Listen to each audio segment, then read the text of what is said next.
You ask Tiger to solve. This deals with linear equations with one unknown. The final result is y equals 7. Let's solve it step by step.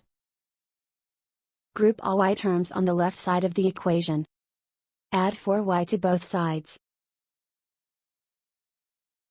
Simplify the arithmetic. Group like terms. Simplify the arithmetic. Isolate the y. Divide both sides by 6.